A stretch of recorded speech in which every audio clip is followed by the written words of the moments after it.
Assalamu alaikum students. I am Ms. Azma Zahra, your Pakistan Studies teacher. As you know, we have already learned about constitutional reforms between 1909 till 1919.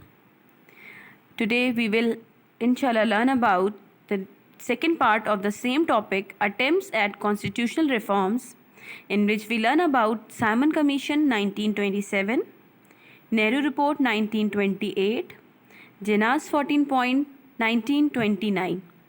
So let's start with Simon Commission 1927.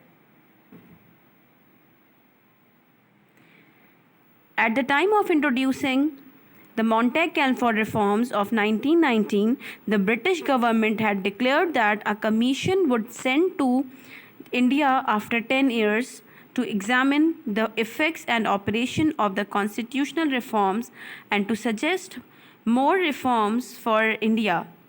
In November 1927, the British government appointed a commission under the chairmanship of Sir John Simon to report on India's constitutional progress for introducing constitutional reforms as had been promised.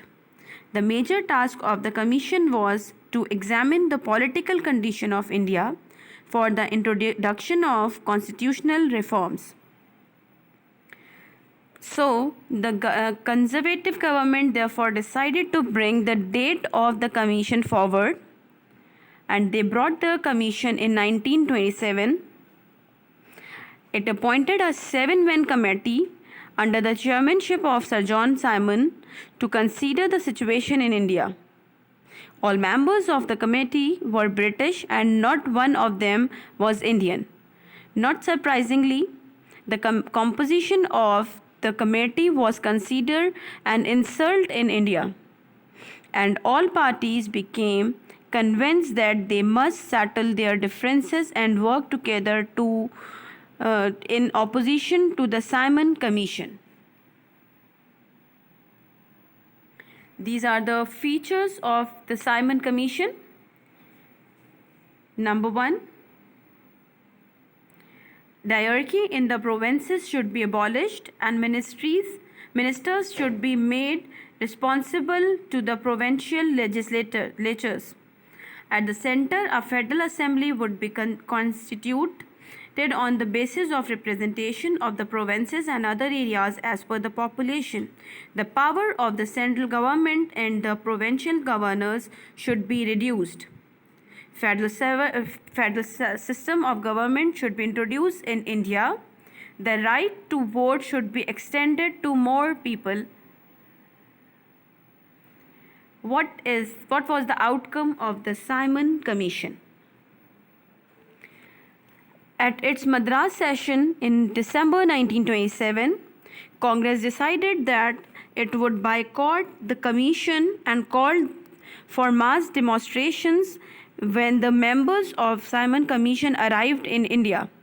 It also made a very important decision for the future of the subcontinent when for the first time it came out in favor of complete independence. The commission faced regular protests and demands that its unrepresentative members return to England. In May 1928, members of the Congress, the League, the Liberals, the Hindus, the Mahasabha and the Central Sikh League met in an all-party conference to draft the constitution which the Indian people thought should be used to govern their country. And it was the beginning of Nehru Report.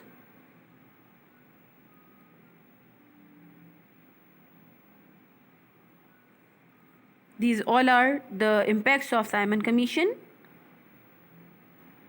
Then the Nehru Report. All Parties Conference in February 1928 prepared a draft for the constitutional reforms for India under the chairmanship of Motilal Jawahar Nehru. When the report of Simon Commission was presented in the Parliament in October 1927 for approval, India was going through a political turmoil. The Congress and Muslim League had already rejected the recommendations of Simon Commission. The Indian leaders accepted the challenge and convened an all-party conference in February 1928 to prepare a draft for the constitutional reforms. The Muslim members attended only one meeting of the committee and put their signatures when the report was ready. The report submitted by the committee is known as Nehru Report, which contained the following major recommendations. Separate electorate should be replaced with the joint electorate. The foreign affairs, army and defense should be placed under the control of Parliament and Viceroy.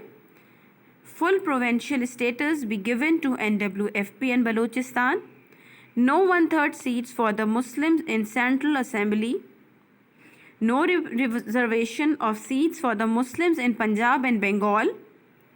Sindh should be made province if it were capable of bearing its expenditure. What were the impacts?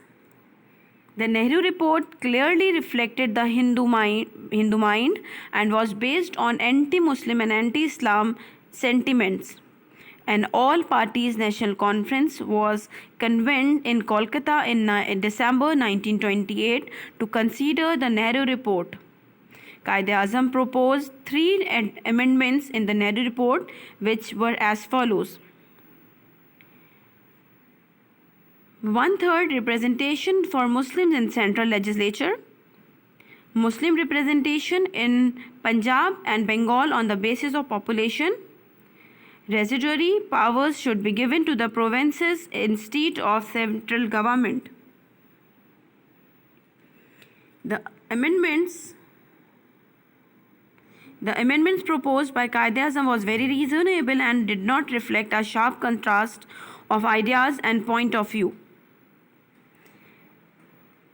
But the amendments of Quaid-e-Azam was rejected by the Hindu majority. The Quaid-e-Azam declared the Nehru Committee has adopted a narrow-minded policy to ruin the political future of the Muslim.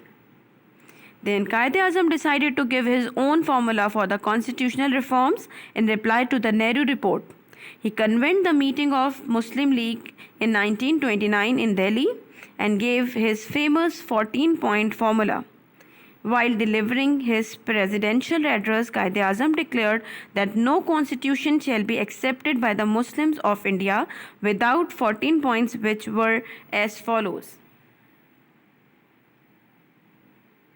These are 14 points.